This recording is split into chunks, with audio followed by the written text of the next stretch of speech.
আজি হৈছে 9 ফেব্ৰুৱাৰী। আজিও সন্ধিয়াৰ কেইটামান খবৰ আপোনালোকলৈ লৈ আহিছোঁ। আপোনালোকে ভিডিঅ'টো শেষলৈকে চাব বুলি আশা কৰিলোঁ। শেষত ভিডিঅ'টো চাই আপোনালোকৰ মতামত কমেণ্টৰ জৰিয়তে লিখিবলৈ নাপাহৰিব। তো প্ৰথমটো খবৰ হৈছে পাকিস্তানলৈ গৌৰৱ গগৈ যদি গৈছিল বা যদি সঁচাকৈ প্ৰকৃততে যোৱা হয় তেনেহ'লে কিয় গৈছিল সেয়া স্পষ্ট কৰিব লাগে। তো অখিল গগৈ ডাঙৰীয়াই তেনেদৰে তেওঁ সেইখিনি মন্তব্য ৰাখিছে। পাকিস্তানলৈ গৌৰৱ গগৈ কিয় গৈছিল সেয়া তেওঁ স্পষ্ট কৰিব লাগে।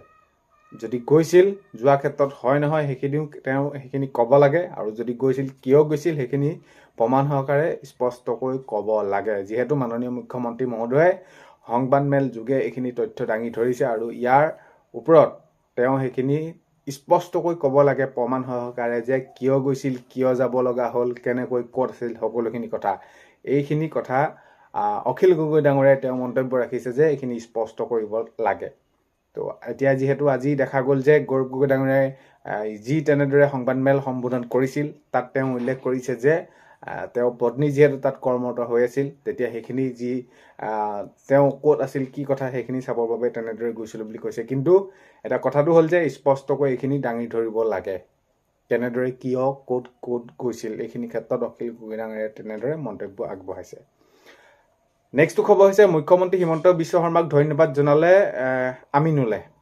তো আমিনুলে মুখ্যমন্ত্ৰী মহোদয়ক ধন্যবাদ এইকাৰণে জনাইছে যে যিহেতু এতিয়া তেওঁলোকে যি মাননীয় মুখ্যমন্ত্ৰী মহোদয়ে কৈছিলে যে 1951 চনৰ আগত হোৱা যিসকল মিয়া মুছলমান তেওঁলোক খিলঞ্জীয়া হয় বুলি, তো সেইখিনি ক্ষেত্ৰত এতিয়া মাননীয় মুখ্যমন্ত্ৰী মহোদয়ক ধন্যবাদ জনাইছে আমিনুলে। নেক্সটটো খবৰ হৈছে বৰাকত গৌৰৱ গগৈ প্ৰৱেশ নিষিদ্ধ। তো গৌৰৱ গগৈ ডাঙৰীয়া যি তেনেদৰে এতিয়া এই কাৰ্যসূচীসমূহ চলি আছিলে যে পৰিৱৰ্তন যাত্ৰা, আৰু তেনে স্থলত তো এতিয়া গৌৰৱ গগৈৰ বিৰুদ্ধে এইখিনি দেখা গৈছে যে প্ৰৱেশ কৰাক লৈ যে বৰাকত যি তেনেদৰে নিষিদ্ধ, মন্ত্ৰী কৌশিক ৰায়ে তেনেদৰে সেইখিনি প্ৰৱেশত বাধা দিছে, তেনেকুৱা ধৰণৰ। তো নেক্সটটো খবৰ হৈছে গুৱাহাটী ৰাজীৱ ভৱনত গৌৰৱ গগৈ আজি যিহেতু সংবাদমেল হৈ যায়, সংবাদমেলত সকলোখিনি কথা যিহেতু মাননীয় মুখ্যমন্ত্ৰী মহোদয়ে যেনেদৰে তেওঁলোকৰ এই যি পাকিস্তানৰ সৈতে লিংক থকা এইখিনি তথ্য দিছিলে, বা তেওঁলোকৰ যি সন্তান তেওঁলোকৰ এইখিনি যি ভিছা পাছপৰ্ট এইখিনিক লৈ যি কৈছিলে, তো আজি গুৱাহাটী ৰাজীৱ ভৱনত গৌৰৱ গগৈ ডাঙৰীয়া সংবাদমেল হৈ যায় আৰু সেইখিনি তাত উল্লেখ কৰে। তো সকলোখিনি কথা আপোনালোকে নিশ্চয় খবৰবিলাক পাই গৈছে। নেক্সটটো খবৰ হৈছে শ্ৰীমন্ত শংকৰদেৱ সংঘৰ 96 সংখ্যক বাৰ্ষিক অধিৱেশন লখিমপুৰ জিলাৰ আতিথ্যত অনুষ্ঠিত হ'ব। যিহেতু এতিয়া 95 সংখ্যক শ্ৰীমন্ত শংকৰদেৱ সংঘৰ অধিৱেশন সুকলমে সকলোখিনি অনুষ্ঠিত হৈ যায়, সামৰণি পৰিল, আৰু এতিয়া শ্ৰীমন্ত শংকৰদেৱ সংঘৰ অহাবাৰকে 96 সংখ্যক যি বাৰ্ষিক অধিৱেশন লখিমপুৰ জিলাৰ আতিথ্যত অনুষ্ঠিত হ'ব বুলি তেনেদৰে জনাইছে। নেক্সট খবৰ হৈছে গৌৰৱ গগৈ পাকিস্তান লিংকৰ বিৰুদ্ধে সৰব বিধায়ক ফণীধৰ তালুকদাৰ।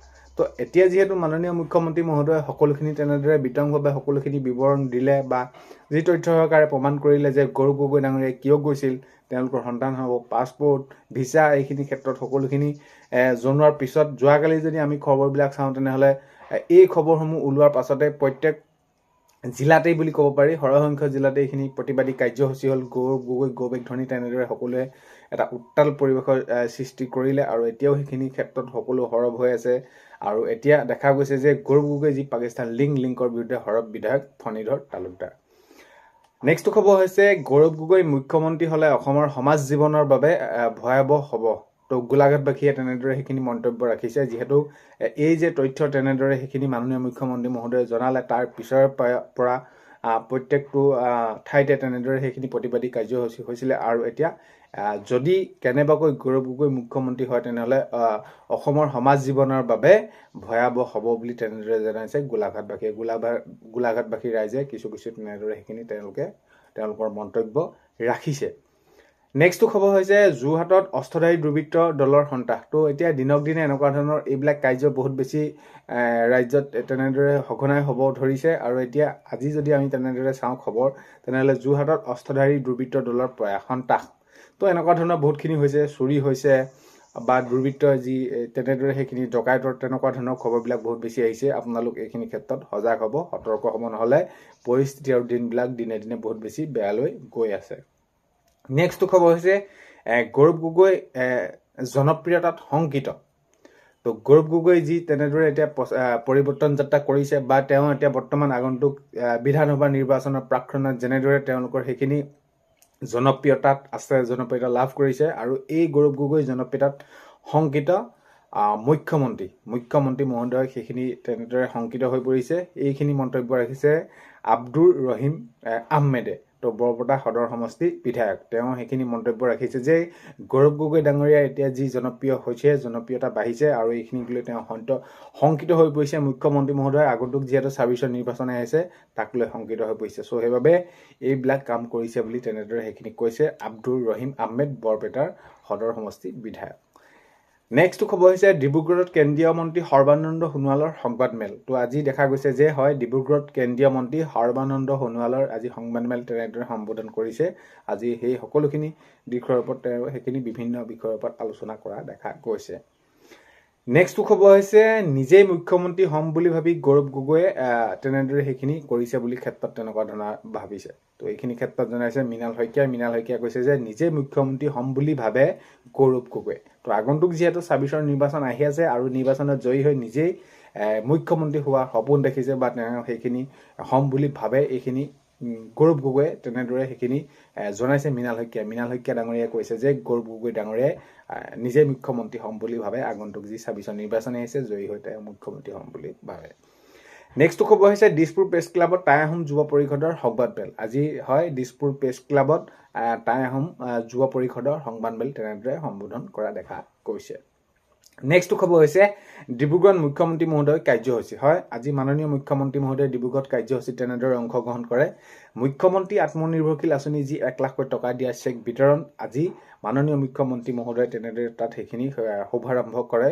আজি মাননীয় মুখ্যমন্ত্ৰী মহোদয়ে শিৱসাগৰ হওক, চৰাইদেউ, ডিব্ৰুগড়, তিনিচুকীয়া এনেকৈ দৰে সেই সকলোখিনি জিলাৰ এই যি মুখ্যমন্ত্ৰী আত্মনিৰ্ভৰশীল আঁচনি ১ লাখ টকাৰ চেক দিয়া সেইখিনি কাৰ্যসূচী সেইখিনি শুভাৰম্ভ কৰে মাননীয় মুখ্যমন্ত্ৰী মহোদয়।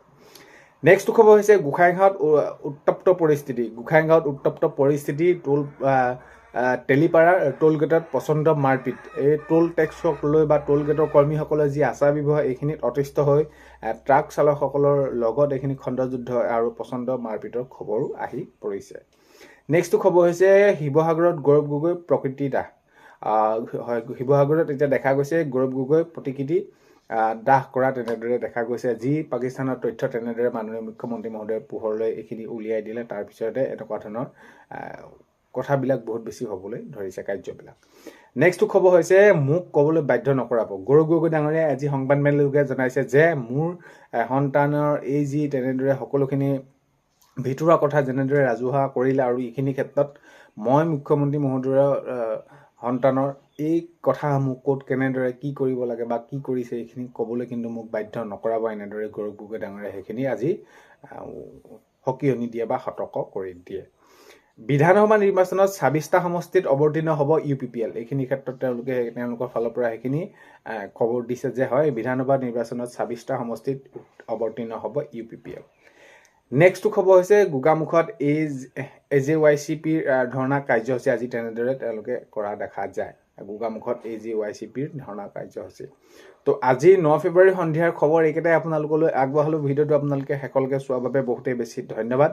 অন্য এটা ভিডিঅ'ৰ সৈতে লগ পোৱা আশাৰে আজিলৈ ইমানেই। আৰু আপোনালোকে নতুনকৈ যদি আহিছে চেনেলটো ছাবস্ক্ৰাইব কৰাৰ লগতে কাষত থকা বেল আইকনটো প্ৰেছ কৰি অল কৰি থ'ব, যাতে নতুন এটা ভিডিঅ' দিয়াৰ লগে লগে আপোনালোকে আগতীয়াকৈ চাবলৈ পায়। অন্য এটা ভিডিঅ'ৰ সৈতে লগ পোৱা আশাৰে আজিলৈ ইমানেই। পায়।